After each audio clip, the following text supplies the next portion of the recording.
The First Minister will take questions at the end of her statement, and so there should be no interventions or interruptions. I call on Nicola Sturgeon, First Minister. Thank you, Presiding Officer. Today, I'll set out the latest assessment of the COVID data and its impacts, and I will give brief updates on some key issues, the ongoing consideration of guidance for schools and early years settings, surveillance of the BA2 subtype of Omicron, and the progress and current focus of vaccination efforts. I'll conclude then with a reminder that there are still some basic steps we can and should continue to take, even in an improving situation, to curb transmission and thereby reduce pressure on the NHS, economy and wider society. I'll start, though, with a brief account of today's statistics. 6,630 positive cases were reported yesterday through PCR and lateral flow tests. 950 people are in hospital with COVID, which is 8 fewer than yesterday. 31 people are in intensive care, 5 fewer than yesterday. That includes 13 patients who've been in ICU for more than 28 days, and sadly a further 14 deaths have been reported, which takes the total number of deaths under the daily definition to 10,447. And once again, my condolences go to everyone mourning a loved one. Over the past fortnight, case numbers have remained broadly stable. Last week I reported that cases had risen slightly by around 2% in the preceding 7 days. By contrast, over the past week, the most recent week, reported case numbers have declined again from an average of 7,400 a day to just over 7,000 a day, which is a fall of 5%. While that continues a positive overall trend, it's important to note that it does mask some significant variations between different age groups. Amongst the under 15s, which, remember, is the age cohort in which cases have been rising in recent weeks, even as they declined overall. But in the most recent week, there was a fall of more than a quarter amongst the under 15s. Cases also fell by 6% in the 25 to 44-year-old age group and by more than 10% in those aged 75 and over. However, in other age groups, recorded cases have increased over the past week, and the biggest increase of more than 50% was seen in the 15 to 24-year-old cohort.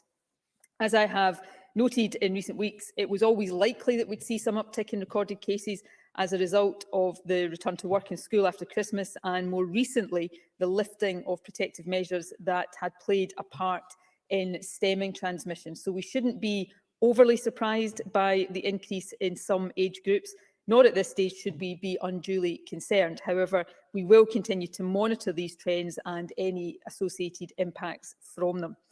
In addition to the daily data, we also continue to pay close attention to the findings of the ONS Weekly Survey. While it is not as up-to-date as the daily data, it does offer reliable information. The most recent report suggests that in the week to the 29th of January, around 1 in 30 people in Scotland had COVID. While this is an improvement on the earlier part of January and the lowest level of infection of all 4 UK nations, it also represents something of a plateau compared to the week before and is broadly in line with what the more recent daily data has been indicating. The decline and the subsequent plateauing in recorded cases in recent weeks is now being reflected in a slight easing of the direct COVID pressure on our hospitals. In the week to 27th January, 682 patients with COVID were admitted to hospital. In the following week, that fell to 550. Hospital occupancy, the number in hospital with COVID at any given time, has also fallen. Around mid-January, more than 1,500 people were in hospital with COVID. This time last week, that had fallen to just under 1,200, and today it is back below 1,000 at 950. The number of people with COVID in intensive care has also reduced from a recent peak of 70 in January to 42 last Tuesday and 31 today. Indeed, the number in intensive care is now at its lowest level since early July of last year. And we are also now, thankfully, starting to see a decline in the number of deaths of people with COVID. So these are all positive trends that we hope to see continue in the weeks ahead. Finally, on data, I just want to take the opportunity now to flag an imminent change to the rhythm of our reporting. This coming weekend will be the last, at least for now, that we report data for new cases, vaccinations and hospitalisations on Saturdays and Sundays. In future, figures for Saturday and Sunday will be published on Mondays. This reflects the move, we hope, into a calmer phase of the pandemic, and so less of an urgent requirement for immediate data over weekends. However, we will be able to move back to weekend reporting should that become necessary at any stage in the future. The situation now remains much more positive than it was at the turn of the year. I think that is evident from all of the data, and that, of course, is thanks to a combination of vaccinations, targeted protective measures, and the responsible reaction of the public. And, of course, the situation is much more positive now than we feared it might be at this stage. It seems reasonable, therefore, based on the data, to conclude that we are now through the worst of this wave of Omicron. That has enabled the removal of virtually all of the additional measures that were introduced in December, and a return to normality in much of our everyday lives. In particular, the updated guidance on home working has supported a partial return to the office in recent days, with hybrid working where appropriate. These changes have all, I'm sure, been very positive for individuals and for businesses, and they mean that we are on a good track at this stage. To stay on this track, though, continued care and caution remains necessary and prudent. While much more stable than it was, the virus is still widespread. 1 in 30 remains at this stage a high level of infection. And although the number needing hospital care is reducing, it is still in the hundreds each week, and pressure on the NHS remains significant. So continuing to take some basic precautions will help us keep the virus under control while, of course, enjoying the return to normal life. That is why some baseline protective measures, such as COVID certification and the requirement to wear face coverings in certain settings, will remain in force for now. And it is also why we continue to recommend that we all take lateral flow tests before mixing with people from other households, as well as reducing our own individual risk of getting COVID and therefore helping to stem transmission overall. These basic measures will also provide some reassurance for those who are at the highest risk of serious illness if they get COVID. It's important, and I'm sure we'll all agree with this point, it's important that everyone gets to benefit from a return to greater normality. So collective behaviours that could force those at highest risk into effective isolation while the rest of us get back to enjoying normal life would not be acceptable. People in the higher risk category already carry a lot of responsibility for protecting their own health and rely on the advice of GPs and other clinicians to reduce risks of infection. As we enter the next phase of the pandemic, regular communication from the Scottish Government and Chief Medical Officer will seek to support this. However, we all have a part to play in making the environments in which we work and socialise as safe as possible for everyone, and complying with basic protective measures helps to do this. Employers, of course, have a particular responsibility to consider the needs of people on the high-risk list in their plans for hybrid working. We've added some specific workplace guidance for people at highest risk on mygov.scot, so anyone on the high-risk list who is worried about a return to the workplace is encouraged to check that advice and discuss it with their employer. Finally, I'm pleased to say there's been already good take-up of the Distance Aware scheme that was launched 2 weeks ago. This scheme provides badges and lanyards that can be worn by anyone who wants or needs additional space and consideration when they are out and about in public places. These are available at Asda stores and in libraries for anyone who would feel safer with a bit more space around them. And of course, if you see someone wearing one of these distance-aware badges or lanyards, please respect that and give them the space and consideration that they are asking for. There are 3 further issues, Presiding Officer, that I want to briefly cover today. Firstly, and as I indicated last week, the advisory subgroup on education is meeting this afternoon. It will consider again, based on the up-to-date data, whether secondary school children should continue to wear face coverings in the classroom. The Scottish Government will consider carefully any further advice that the subgroup provides and confirm any decisions as quickly as possible and in advance of the return to school after the February break. Secondly, we continue to monitor the BA2 subtype of Omicron. Last week, I indicated that there were 26 cases of this subtype confirmed in Scotland through genomic sequencing. I can report today that the number of confirmed cases has now risen to 103. Not all tests are or can be genomically sequenced, so we know that this will be a significant underestimate of actual prevalence. And indeed, in the past week, there has been a further increase in the number of PCR test results showing positive for the S gene and a corresponding fall in the number which don't have the S gene. This is likely to reflect an increase in BA2 cases, which, like Delta, are S gene positive. Of course, in cases of the main Omicron variant, the S gene is absent. Encouragingly, there remains no evidence at this stage that the disease caused by this subtype is any more severe than that caused by the main Omicron variant, nor does it appear to be any more capable of evading the immunity conferred by either vaccination or prior infection. However, there is evidence from more than one country now of a growth advantage for BA2 compared to the main Omicron variant, which may mean that it is more transmissible. All in all, however, there are no grounds at this stage for any significant concern about this subtype and no reason to change our approach in response to it. We will, though, continue to monitor it carefully. The final issue I want to address today is vaccination. We are continuing to offer and encourage vaccination for any 5 to 11-year-old who has an underlying health condition, putting them at higher risk should they get COVID, and also for any 5 to 11-year-old who is a household contact of someone who is immune suppressed. All parents and carers of children in these categories have been contacted about vaccination. I would strongly encourage anyone who has been contacted and whose child has not yet been vaccinated to book an appointment. Case rates in younger age groups, while now falling, as I indicated earlier, are still relatively high.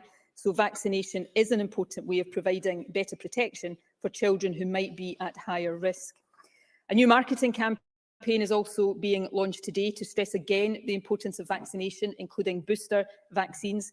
Invitations to scheduled appointments have been going out to all 18 to 59-year-olds who are eligible for a booster but haven't yet received it. If you are one of these people, please do go along to your scheduled appointment or rearrange it for a more convenient time, and you can do that through the NHS Inform website or by phoning the vaccination hotline.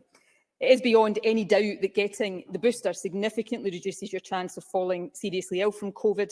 It's not an exaggeration to say that it could be the difference between life and death for someone who contracts the virus. So please do go and get your booster if you're eligible. It is the most important thing any of us can do to protect ourselves from COVID and also to help protect the NHS. Presiding Officer, the ongoing use of vaccination in our efforts against COVID will be a key part of an updated strategic framework, which will set out in greater detail our approach to managing COVID more sustainably and less restrictively in the remaining phases of the pandemic, and then as the virus hopefully becomes endemic. We continue to engage with a range of interests on the contents of this updated framework. However, I can confirm today that we intend to publish it on the 22nd of February, immediately following the February recess. Parliament will subsequently get an opportunity to debate and vote on it. For the moment, however, I want to end today by reflecting again our increased optimism about the period ahead. However, after almost 2 years of this ordeal, I know getting back to normal for short periods followed by further disruption to our lives is not what any of us want. A return to normal that is sustained is what we want and are striving for, and that is what the updated strategic framework will be aiming to support. However, we can all help keep things on a more even keel now by taking all of the reasonably straightforward precautions that we continue to advise. So firstly, a reminder to please get fully vaccinated as soon as you can if you haven't already done so. Second, continue to take some care when socialising, and in particular, take a lateral flow test before meeting other people socially. And finally, please take the other precautions that we know are making a difference. Talk to your employer about a return to hybrid working and follow the guidance and precautions they adopt to make workplaces safer. Wear face coverings on public transport and shops, and when moving about in hospitality, keep windows open if possible when meeting indoors, and follow all of the advice on hygiene. All of these measures will help us to protect each other while we return to more normal lives and keep all of us, I hope, on the right track. So please stick with them. Thank you, Presiding Officer. I'm happy now, of course, to move to questions. Thank you. The First Minister will now take questions on the issues raised in her statement. I intend to allow around 30 minutes for questions, after which we'll move on to the next item of business. I'd be grateful if members who wish to ask a question, please press the request to speak button now or place an R in the chat function. And I call Sandesh Gulhani. Thank you, Presiding Officer. let me start by urging everyone who can to come forward to get their COVID vaccine booster. It's the single most important thing that you can do to tackle COVID. Turning to the First Minister's statement, for the second week in a row, this COVID update has contained very little new information. The biggest update is that the government will finally publish its new strategic framework, but not until after the February break, more than 6 weeks after it was promised. Today, we have published our own blueprint for starting to move beyond COVID. Our policy paper, Back to Normality, contains a series of recommendations for protecting public services and accelerating Scotland's recovery from the pandemic. We believe it's time to move on from blanket legal restrictions to an approach that emphasises personal responsibility. We must get Scotland back as close to normal for as many people as possible. So, can I ask the First Minister, the mandate for face masks in classrooms is continuing to hamper young people's education. Pupils are wearing their masks for 7 hours a day, while adults can sit in a pub freely without a face covering. Does the First Minister not appreciate what the government is putting kids through by keeping this rule in place? Another crucial part of our policy paper, and an issue of personal concern to me, is more support for the tens of thousands of Scots affected by the debilitating condition of long COVID. It is 5 months since the Scottish Government published its long COVID strategy, but we still do not have a network of long COVID clinics for patients to access. So can the First Minister tell me when patients will be able to access this service? Finally, let me ask, the Test and Protect system was incredibly useful in the early stages of the pandemic. It is far less effective since Omicron emerged. Meanwhile, frontline NHS services are in desperate need of more resources. Waiting times are growing longer all the time and fewer operations are going ahead. So will the First Minister consider moving resources from Test and Protect to frontline health services in Scotland's NHS? First Minister. Thank you, Presiding Officer. In relation to the various points raised, firstly, I think, certainly I believe from the feedback I get on the back of statements like this, people out there really do want to know what the latest trends in infection are and the advice that they are being given to try to keep themselves safe and protected. And we'll continue to communicate regularly and as clearly as possible with the public across the country. Of course, in the last few weeks, we have been lifting and have now lifted virtually all of the measures that were introduced in December in the face of the Omicron variant, and will continue to take responsible steps to return the country to normal as far as possible. On the issue of face masks, as I said, the advisory subgroup is meeting this afternoon. I think it's really important, particularly when we are discussing the safety of children, that we do take expert advice, and that is what we will do. Up until now, the expert advice has been to continue with the position on face coverings given the risk, and given until this week the rising level of infections amongst young people of school age. And there is a difference, and I think most people understand the difference between adults in pubs and children in schools. The former, of course, is voluntary, the latter is not. And adults have higher vaccination levels than young people because we started vaccinating young people later than adults. So that is why it is right, I think, and has been right to take a different approach there. In terms of long COVID, we are already taking action to ensure that people are supported in the most appropriate way possible. The £10 million long COVID support fund is targeted at the areas where additional resource is needed. We continue to implement the 16 different commitments in that plan.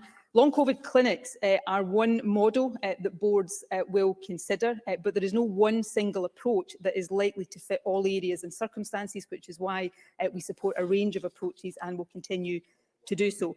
Finally, Presiding Officer, in relation to the strategic framework, I think it's right and proper, particularly as we have now lifted most of the measures that were in place, that we think very carefully about the medium to long-term approach that we take. This is a time, I think, where we need to think quite fundamentally about the approaches that are right for the future, but it is also important that we think carefully about this. There is a temptation, and I understand it, to say that because COVID is now more under control, that we should lift all of the basic protections. But in actual fact, it's some of those basic protections that has helped us get it under control and will help us keep it under control. And that is true of test and protect. Of course, there are decisions to be taken about it for the longer term, but right now contact tracing and the universal testing offer is a key way in which we're helping to keep infection under control and, crucially, to help give additional assurance to those that are most vulnerable. If I'm contacted by Test and Protect to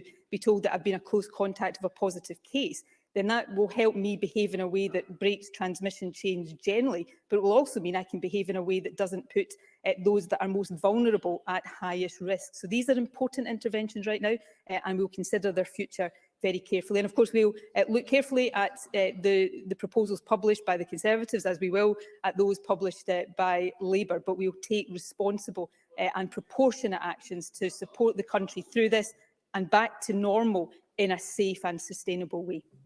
Anna Sarwar. Can I start by sending my condolences to all those that have lost a loved one? Presiding Officer, nowhere has there been greater failings during this pandemic than in our care homes. But yet again, no mention of care homes in the First Minister's statement. From the transfer of positive and untested patients to the lack of PPE, the government allowed care homes to become the epicentre of the pandemic with tragic consequences. A third of all deaths in this pandemic have been in our care homes. Then for months, despite restrictions starting to ease, care homes remained locked down. We know the harm and trauma caused by keeping care home residents cruelly cut off from their loved ones. But even now, families are being locked out. Residents testing positive are still required to isolate for 10 days, and homes with outbreaks must close for 14 days, with only named visitors allowed. Heartbroken relatives have said this leads to rolling lockdowns, which can last for weeks. The campaign group Care Home Relatives Scotland have been pleading repeatedly with the First Minister, and I've been reading on a daily basis the heartbreaking personal stories that they have been sharing. They've been pleading with the First Minister to make it easier for them to see their loved ones. The government promised to implement Ons Law, the proposals, and give family caregivers a statutory right of access to care homes. But 3 months on from the consultation closing, relatives still say there is too little sign of progress. So what will the First Minister do to guarantee access for families right now? And when will her government finally deliver Ons Law so residents are never cut off from their loved ones again? First Minister. Firstly, there are few people that have borne a bigger impact from this virus than those in care homes and the relatives of those in care homes. I think for anybody who hasn't been in the position of having a loved one in a care home during the past 2 years, it's very difficult to understand, I think, just how anxious and distressing a time it has been. So I want to recognise that very readily. At all stages, and obviously the situation in care homes at all stages of the pandemic will be one of the key areas of focus for the public inquiry that will shortly get underway, and that is right and proper. I can say, as the person who has led the government's response since the outset of this pandemic, we have sought to take the best decisions based on the best evidence we had at any given time to keep those in our care homes as safe as possible. It has often been a feature of the political scrutiny on the government that at an earlier stage the criticism was that we didn't act rigorously enough to protect those in care homes. At later stages it has sounded sometimes as if the criticism has been that we are acting too protectively and too rigorously. Inevitably there will be balances that we have had to strike along the way to try to get that right. We want to get the situation in care homes back to complete normality as much as possible. In recent weeks, of course, there have been changes made to isolation periods, to the testing requirements, bringing the situation more in line with the general population, and we will continue to support change in order that people can visit normally their loved ones in care homes. And Ons Law, we have given a commitment to introduce that, but it's proper that we do that carefully, consider all of the responses to the consultation and set out the way forward on that fully in due course, but as soon as possible. Alex Cole-Hamilton. Thank you very much, Presiding Officer. It's clear from this afternoon's statement that we may be looking forward to a life beyond face masks in our schools. And on the one hand, that is very welcome, both for well-being and cohesion in our classrooms. However, teaching unions have expressed still some anxieties, not least because we learned last week of the significant problems of air quality in our classroom. We also learned this week that in Edinburgh schools alone, infection rates have quadrupled since Christmas. Schools are very much still on the front line of this pandemic. Now, the teaching profession and health and safety bodies have said that the best way to remove CO2 and infections from our school is in the installation of HEPA air filters into every classroom in Scotland. So instead of her government's baffling adventures in woodwork, does the First Minister recognise the importance of installing these air cleaning devices in each of our classrooms, both to drive down infection and to improve attainment? First Minister. Yes, I do consider that where the judgment and the assessment of those who are qualified to make these assessments is that HEPA filters or other air filtration systems are required, then those should be installed. Indeed, that is why we have provided funding to local authorities to facilitate that and enable that to happen. It is not the case that that will be required in every learning space, and indeed in some learning spaces mechanical ventilation systems are also important, but we have enabled through the additional funding local authorities to take the decisions that they consider appropriate, taking of course all health and safety advice along the way, and I think that is the right and proper way to support schools to be as safe as possible. It is the case that there are a range of measures that have been necessary and may continue to be necessary in the future, face coverings being one of those. We don't want any of these measures to be in place for as long as possible, but the safety of young people, certainly from the perspective of the government, is the overriding priority as we make these decisions.